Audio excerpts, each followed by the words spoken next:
So why in the world I'm now talking about the practitioner's Saddhā? Practitioner's Saddhā is a little different. Earlier on, that Saddhā is based on somewhat of a conceptual understanding. Somewhat. You have no idea what's Dhamma. You took it on faith that Buddha knew what he was saying. You also took it on faith that these guys who are practitioners knew what they were doing. And you took it on faith that Dhamma delivers. But it's very much conceptual understanding. You think about it, reflect about it, makes a lot of sense. I can feel it, you know, when I am able to let go a little, I feel better. When I can't let go, it feels very strained. I understand that. A practitioner is someone who actually walks the path. He meditates. He practices mindfulness. He exercises restraint. He spends all his time looking at the way his mind works. And the more he looks at his mind, the more he understands how the mind works, the more he recognizes the efficacy of the Buddha's teaching. The more he reads Dhamma, the more he looks at his mind, the more details he sees and correlate the two. So if you look at your notes, and I read to you this, the Buddha said, this is from Kitagiri. If you have time, look at Kitagiri Sutta. It's in the internet anyway. Bhikkhu, I do not say that final knowledge is achieved all at once. On the contrary, final knowledge is achieved by gradual training, gradual practice, gradual progress. Okay? Buddha used 3 words: gradual training, practice, progress. All 3 words matter. When you start out and you don't know any better, you have to be trained. Training means someone telling you what to do, and you dutifully follow instruction. Along the way, you begin to understand what you're doing. Now you choose to continue. You practice. Think of it like learning how to play piano. You go to your teacher. The first time he teaches you how to play, that's training. You press this note. Lama, not this note, that note. Okay? Then you go home and you practice. He's really trained you. Now you go home and practice. Gradual progress, it all takes time. The fact that he used the word practice tells you that it has to be repeated. The fact that he tells you is practice.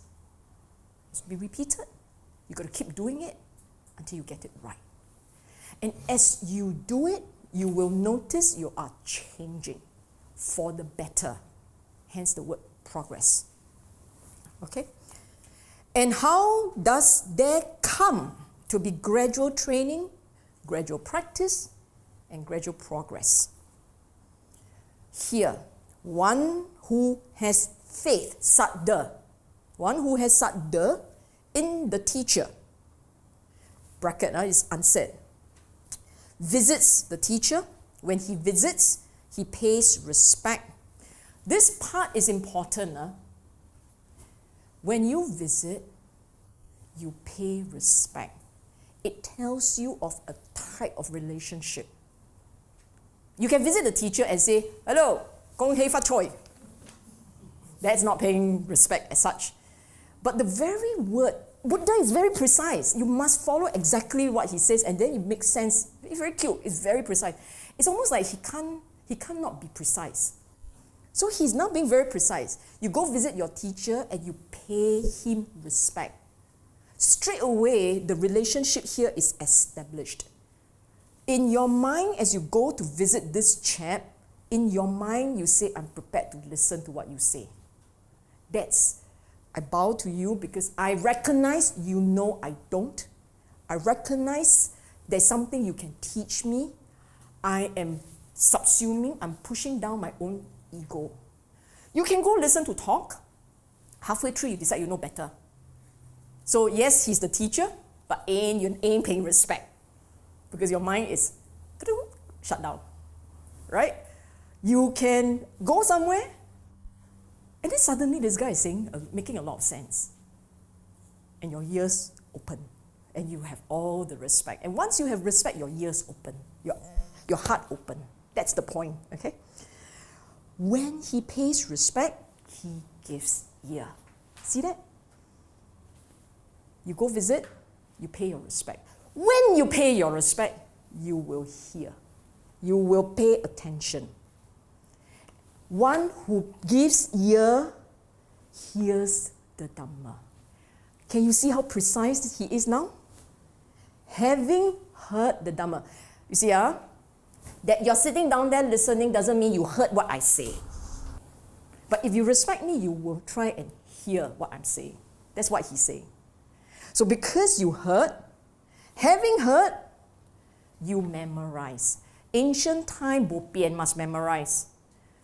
Because they have got nothing else to go by except what you hear, what you remember. That's why it's called sutta, that which you hear. Modern day, I will replace it with, and you take notes. Okay? Having heard Dhamma, he takes notes. Or he taped down. Okay? And having taken notes, examine the meaning of the teaching. Examine the meaning of the teaching he has memorized. This is a very important, and it is, to me, right, this sentence tells me how brilliant this man was. The way he said it is, you will take note of what you remembered. And that's how we work, right? That's how your mind works. You will examine the meaning of what you can remember. That's what he's saying. You cannot possibly be examining the meaning of something you don't remember. So he doesn't say you examine the meaning of Dhamma. He doesn't stop there. If he had stopped there, then he's normal. Like the rest of us, we talk things bits by bits. But this is Buddha. And Buddha is very precise. You examine the meaning of what you can remember, what he has memorized. In the same way, you took notes, right? You go home, you want to refer to your notes, right? What is not on the notes? You don't reflect because you don't remember. Okay? When he examines the meaning, he gains a reflective acceptance of those teachings.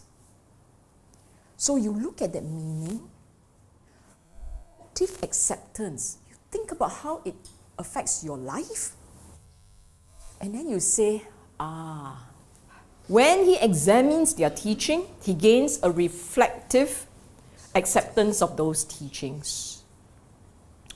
Meaning, he understands, he memorized, he understands, he reflected upon his own experiences. When he has done that, he says, yeah, it's true.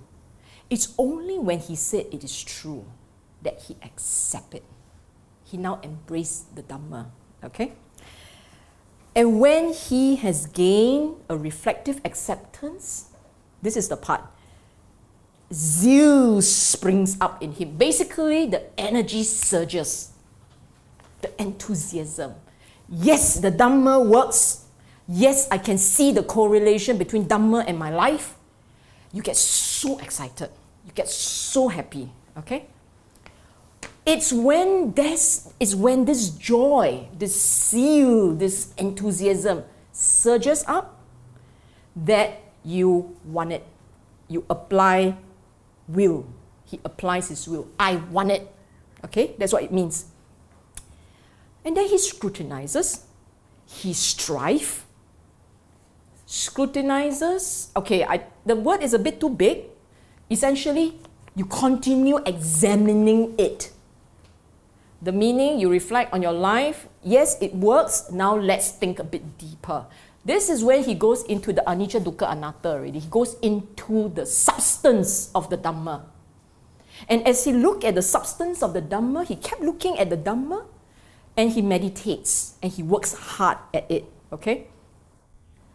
The part This is the part. He realizes resolutely, striving, you try very hard, you practice, you do your meditation.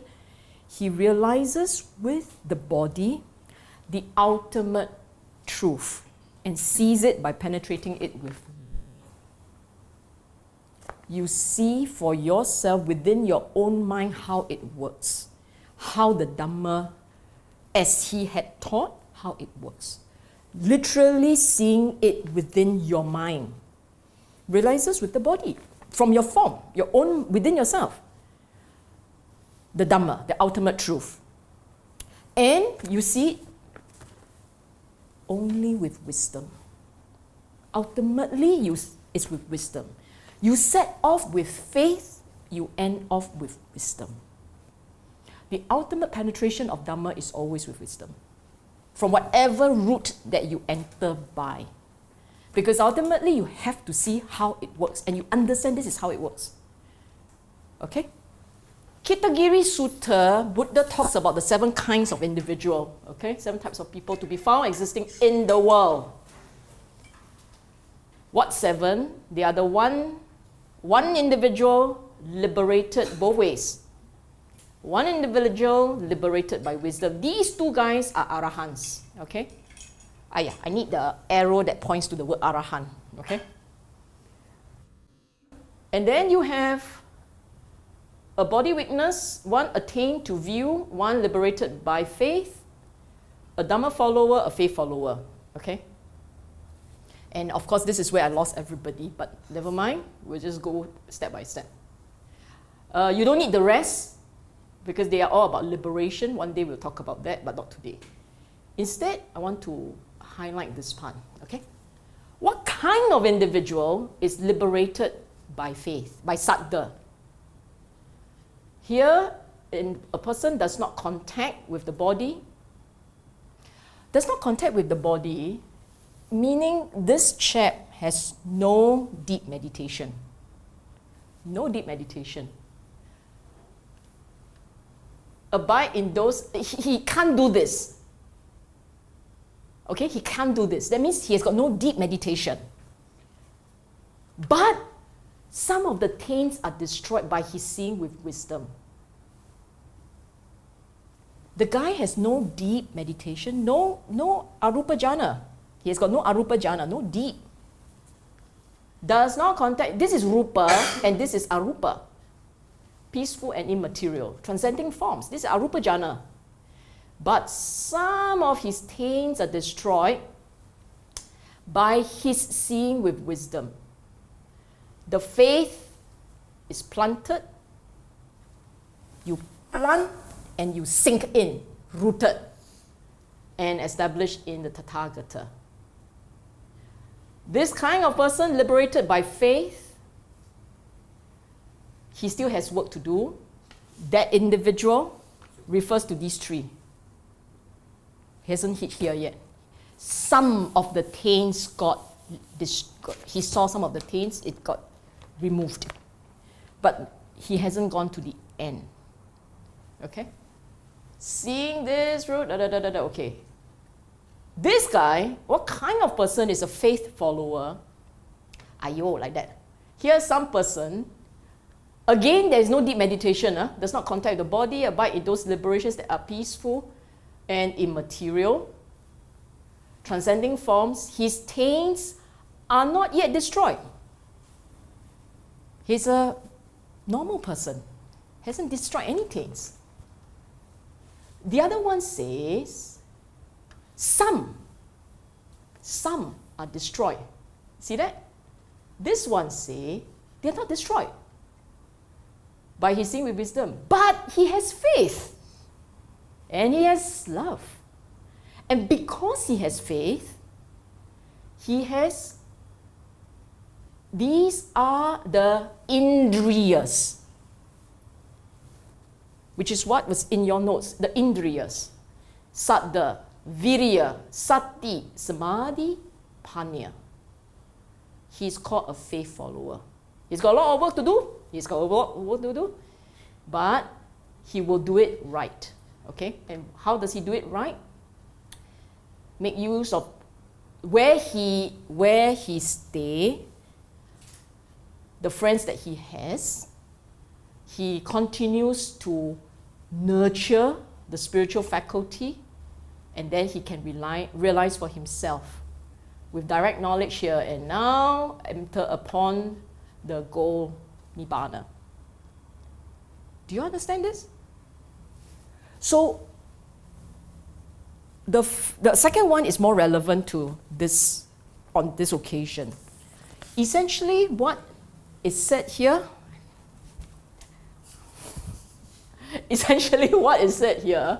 is you may not have arupa jhana, not important. Okay?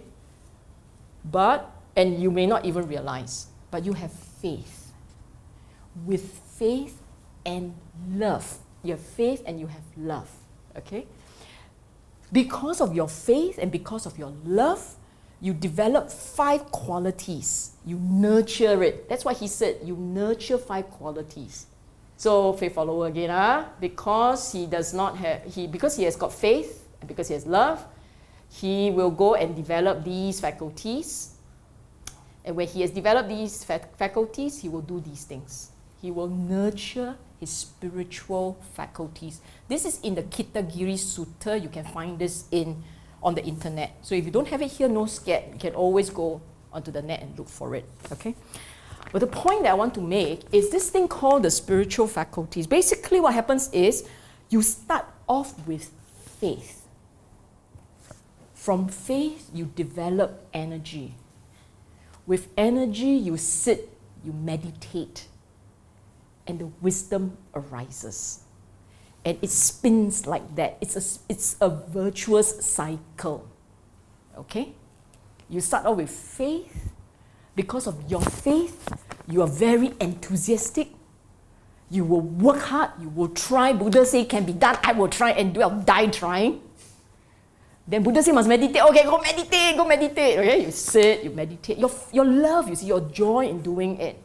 And when you do it, wisdom arises. Sati, samadhi, then comes wisdom. Panya. No sati, no samadhi, no panya. You must remember that.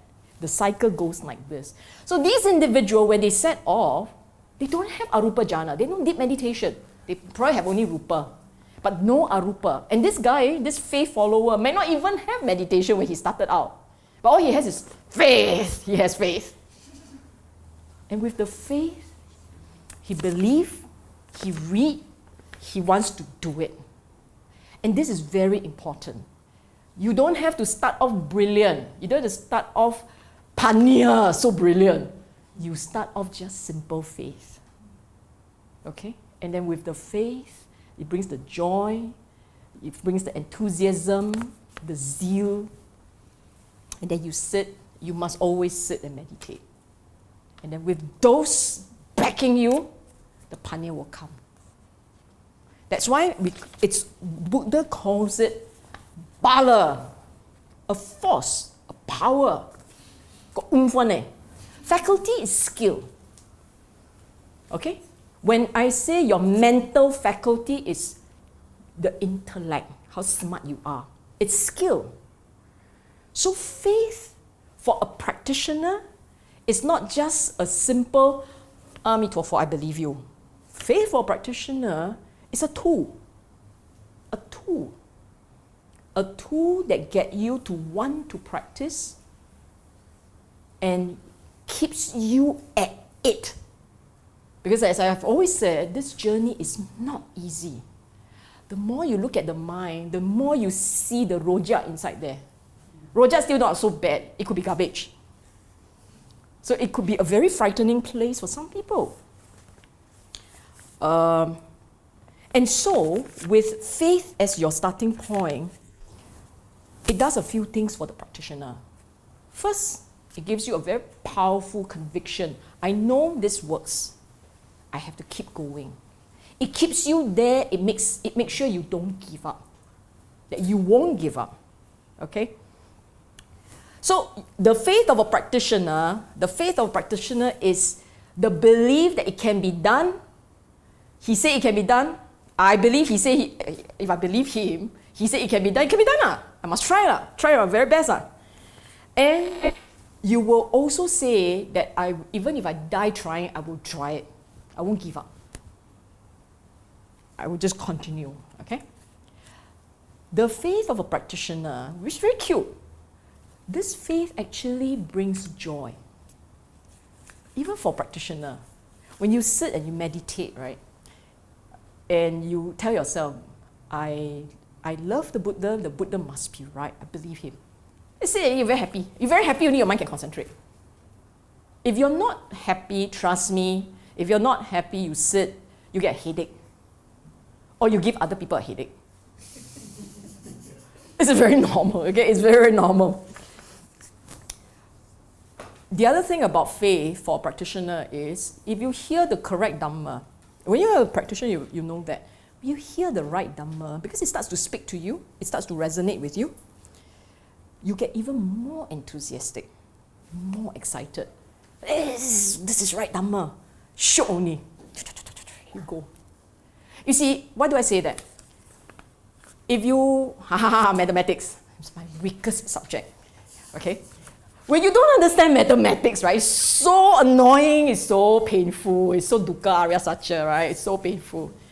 Then the day that it starts to speak to you, I had the experience also, dumb as I was with mathematics, I also had the experience of a eureka moment when it comes to algebra finally making its sense, some sense, right? Then you start to enjoy it. And then when you see something and it works, you enjoy it more. Dhamma for a practitioner is like that. You hear, you've experienced, you hear something, but you only understand conceptually. You practice. One day it begins to make more sense, gives you a lot of delight. You go listen to a Dhamma talk, it makes even more sense, gives you even more delight. And if you are a practitioner, you are a mathematician, you look at the formula, yes, this is correct, you say. For the rest of us, 恭喜你, seriously, 恭喜你. But for the practitioner, the real Dhamma speaks to them. Even if they have not seen Dhamma themselves, okay? Even if they have not really seen the thing. But they have gone enough, they've gone through the path enough to recognize that there is a path and the path leads to where it's supposed to lead to. And then you say, hey, this fellow knows what he's saying. And then you just chase after the thing. It begins to make sense. The Dhamma begins to make sense. Okay, now the last bit that I told you is very short. The last bit, we kept saying the path, right? Right from today, I'm going to introduce this whole concept to you. What do we mean by realization? I'm just introducing it as a concept so that in future, when I repeat it, I don't have to pull out this chart again, okay? In the Buddha's practice, remember he said that the path is gradual, the understanding is gradual, you need practice and you continue to grow, right? Before you hit this level, there's a whole bunch of gradual development. But this is a point, this is the point where this level is the point where you go into a state where you really know what the Dhamma is about. You really know it, okay? And there are two things that must happen when you truly know it.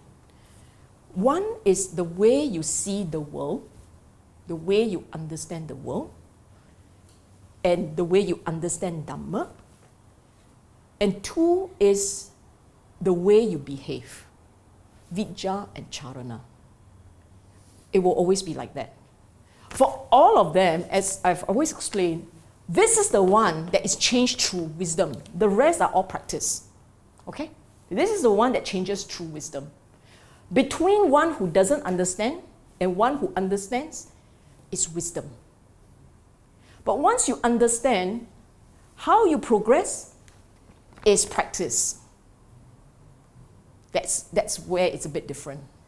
Because you already saw it, you know the path. You just got to kaka like kaka liao. So this is the cut point. Can you use this one? This is the cut point. And through understanding, you need this one. When we say you need that mind, you need the mind to see, you need that mind to see, right? It is that mind you develop until a certain mind, you have a certain wisdom, you go through this, okay? What happens at this point? The Sotapanna, the stream enterer, what happened at that point? The mind changes in a certain way. The perspective, sorry, not the brain. The brain is the same. Organic matter same, no change. But the perspective changes. The first change is what we call the dropping of Sakkaya Ditthi. The dropping Sakkaya Ditthi.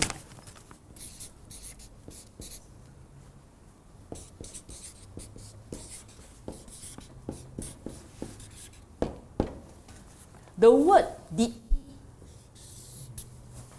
view, perspective. My favorite word, lens. The way in which you see the world is a lens. This word is two parts. Sak, the I concept. The soul concept, soul, self, that, not God, the self concept. Meaning to say that when you look at the world and you see the world, you assume that there is something that is essence in you, that within you there is a little midget man inside here, that it's the soul, the self, that's inside, and you believe it, and that's the only way you can see the world, that you are real, that there is essence in you, and that in the way that you interact with the world, this is the essence, one essence talking to another essence. One self, one soul talking to another soul. This is a lens through which you see the world. And this drops. Once you enter the stream, once your mind shifts, okay, once you understand, the mind shifts, this instinct, this lens that you look through to see the world will drop. The second one that drops is something called Vichikicca. Throw away the lens. Now, I am, my spelling is a bit hopeless one. So sometimes you go to internet, you can't find this one, you find with only one C. The one C is correct. Mine is probably wrong. But I go quite phonetic. My teacher is going to like flip. But now I'm teaching her what to do. I'm not Pali, right? I'm not Pali scholar. Vichikicca, translated typically as doubt, but I don't like that translation. It actually means perplex. Perplex. Confused. Essentially what it means is that your understanding of the Dhamma is the Dhamma concept, the Dhamma idea, what Dhamma is about, you know how it works. So you are no longer keep going around asking, what is Dhamma? What does it mean? Where does this fit? How is it like that? What in the world does it mean? You don't have that inside you already. You know what Dhamma is. You know how it works. You just haven't seen it to the rest, to the end. That's the difference. Okay? This will also drop. Meaning in your mind, you suddenly see how all the Dhamma parts click. And because you saw how they click together, you don't go around asking what's Dhamma, what does it mean, can I do this, should I do that, should it be like that, is this how you understand Dhamma? Why is it like that, huh? You don't have that issue. You just know how it works. It clicks, the parts click. So the perplexity drops. The confusion, the agitation about not knowing for sure, that one will drop. You will know for sure, you know what it is. The last one that dropped is something called Silabata Paramasa, even longer Pali word. Silabata, Bita, Paramasa. Meaning to say, the belief that rites and ritual will gain you spiritual enlightenment drops. You don't believe that you can achieve enlightenment through rites and rituals. That it will cleanse you, that it will cleanse you. Every time you jump into your Ganges, you feel very clean. You don't have that problem. Jump into the Singapore River, you say, Police Lia. That's about the only thing you encounter. Sarvata Paramasa. Okay. If you look at these, right, what does it essentially mean? It essentially means that you understand Dhamma. That's all. You understand not in a conceptual way. You understand intuitively. Intuitively. To you, Dhamma is not a what if. To you, Dhamma is a I know what it is. I know why it's like that. I know what comes next. It is no longer a what if. What if this? What if that? So, and how do you know that you know Dhamma? It's the way you look at the world. If you constantly wonder what happened to yourself when you die, or you constantly wonder what you were before you came here, then you haven't dropped this one. Sakaya Ditti. Simply because you're still attached to the self. Because you think the self very important, ma. Then you keep asking, what happened before? Huh? Then what happened after? Huh? What happened 3 lives back? Huh? Was I a princess? Prince? Or whatever? Or was I a cow? Wagyu?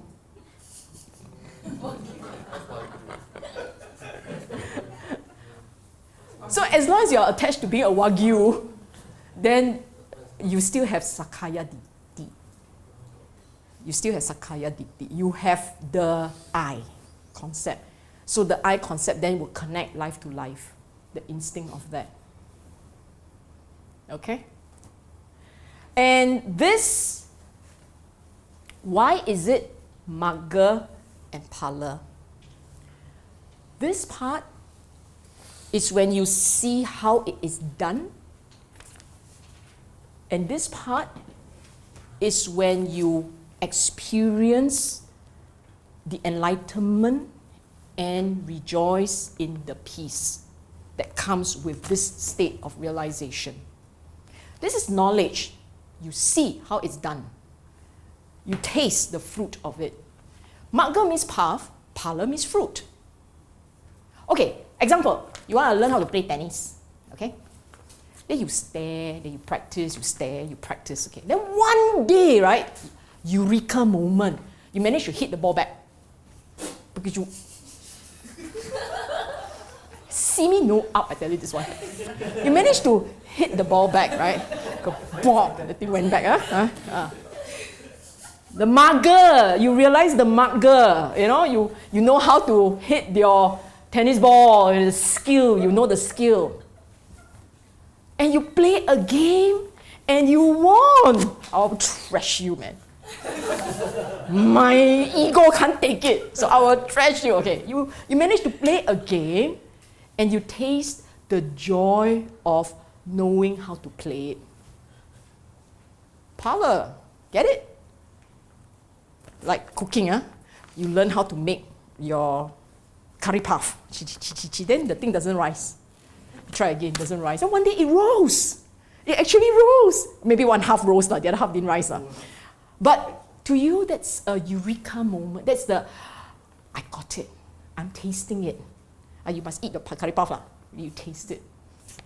So in the same way, there is a period when, as you are meditating, it strikes you how it's done. When you're meditating, it strikes you how it is done. Then when you have done it, and it works as Buddha said, that's when you taste it. Okay? So this is the crossing of the invisible line, right? That spiritual line. That crossing is true panya, because it's how you see it, ma. how your mind recognizes the phenomenon and understand it. And realize it, realize how it works. Then, after you realize already, right, your stomach got craving, you still got anger, you still have all this nonsense in the brain, right? Then it's about practice. You know already, you have to start letting go. You even know how it's done. So start letting go lah. Start not getting too caught up.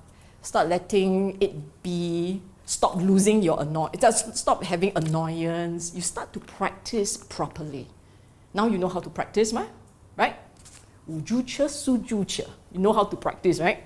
Okay. Now that you know how to practice, the energy of clinging will start to diminish. That is why at this level, they will start to reduce two factors. They will reduce craving,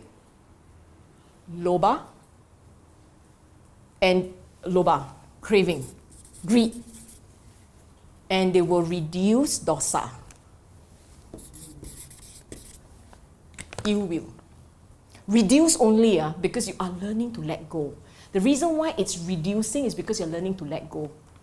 And you're letting go more easily because you already not holding on to the I so much. Remember, you cross through, you already dropped the I, You realize that your I is a figment of your imagination. You realize that the I is all self-created, self-produced. It's a mind-made thing. Because you know, right? Then if you have any more wisdom and any more control, you start to let go. But your chincai got more standard lah. Other people chincai is I chincai but I still go and beat up someone. Your chincai, you see, your other people chincai is okay, I don't sue you, I complain about you. So you can tell the boss, you know this guy did this, that, so you went to complain about the fella. But this chap, whose his sense of the I has dropped, right? He will say, I'm annoyed. But sudahlah. He let it go. Because there's nothing to feed the annoyance. So nothing to feed the annoyance arises and fade away. You get it? Okay?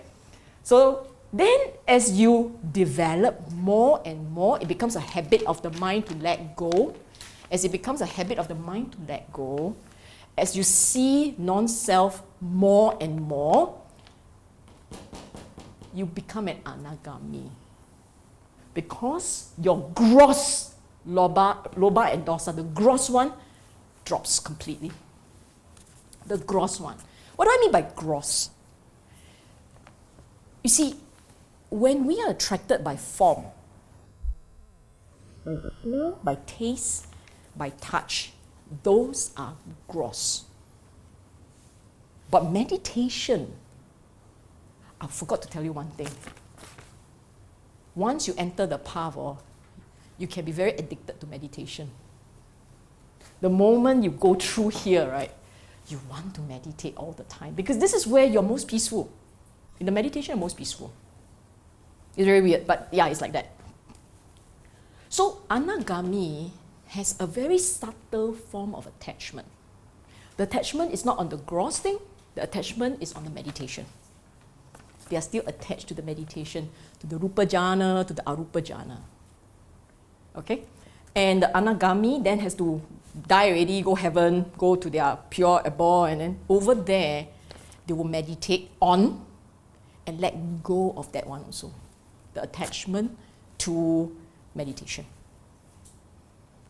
And three other things drop. One is attachment to rupa jhana, arupa jhana. These two levels of very high meditation. One is normal meditation and the other one is a bit higher, more. It's called the immaterial meditation, okay?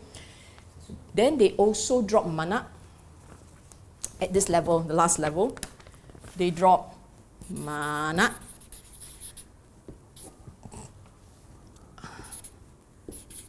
Udacha and avijja.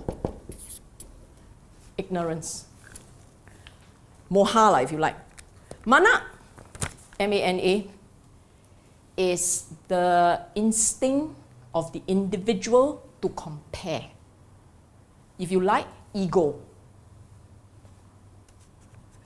I know, I've always been asked, what's the difference between mana and Sakaya Ditti? Big difference, but I'll explain later. Uddhacca is a restlessness in the mind. Essentially, it's an energy that kind of shakes a little. Okay, it's an energy that shakes a little. And the last one, ignorance. Ignorance, okay? Now, the difference between mana and Sakaya Ditti.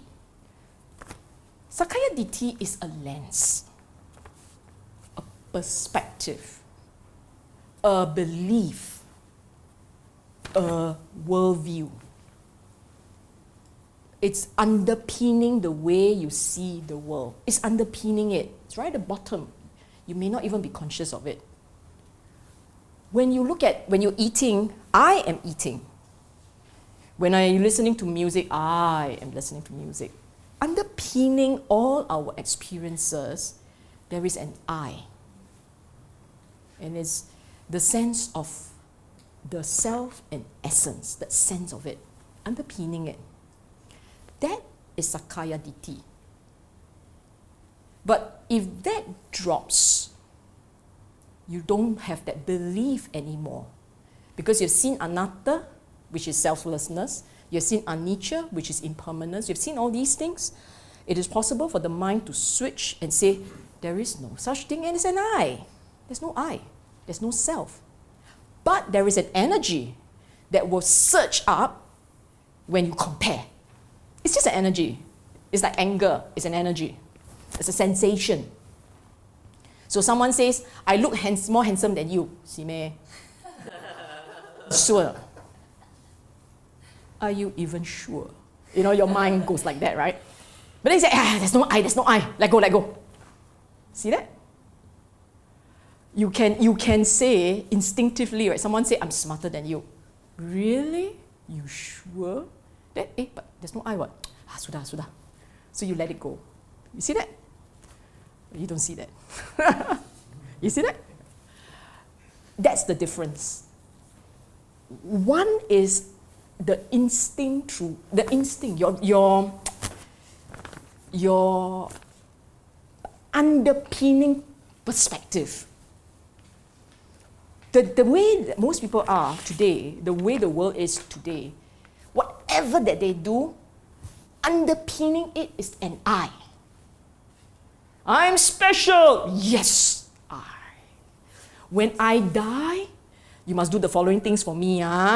You must do this and this and this. And make sure you invite so and so to come and say goodbye. And you have a lot of things to do for you, the being, the very special thing that you created. That constant clinging to that idea is Sakaya Ditti. But your competitive instinct, that's mana. They're not the same. The competitive instinct, the kiasuism of Singaporean, our national identity type, that's mana. That's very instinctive. It's a sensation. They're not the same thing. You look at yourself and you see whether they're the same. Okay, so you understand this?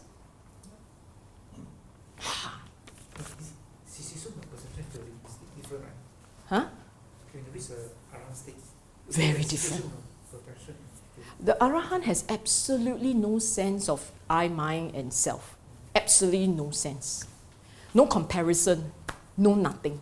I think you're talking about mana always, the instinctive arising is temporarily there, right? Later will disappear. If you are an Arahant, it doesn't arise. Yeah, if you are... Sakaya, you were saying... Sakaya Ditti disappears. No, that one... Mana? Mana appear when... Mana is there all the way until the end. Yeah, that one all the way to the end. But you will, when it arises, you will just stay for a while, right? Mana, no, like all sensation... Sensation will stay a while, then go off. Like all sensation, they come and they go. Yeah, that's right. Yeah. You won't stay there and cling to it. No, you won't cling to it. That's what I'm saying. Okay. You won't cling to it. Mm. Okay? So today, that's Saddha, faith. The Saddha of someone new to the game and the Saddha of a practitioner. The Saddha of a practitioner carries him to the next level of practice. It anchors him, it keeps him going, it makes sure he doesn't give up. It gives him a lot of joy, gives him a lot of, the faith gives him a lot of joy. And it is so powerful as a sensation, it brings up, it pulls along the other mental factors which are necessary for the practice. So Saddha is the preamble to pulling the others. It's like a train. So Saddha is at the front of the train. So for some people, if you remember what I said the last time, for some people, the train has to start with Saddha. Not all. Huh? All of us, when we became Buddhists, all of us had Saddha. All of us, when we became Buddhists. But as a practitioner, which one works best for us? Not necessarily that you need to start with Saddha as a practitioner, because by now you already have a lot of faith. But having that faith in itself, for some people, may not make it such a big difference for some. And so other thing helps you more. Bhante Gunaratana wrote about enlightenment. He wrote about enlightenment.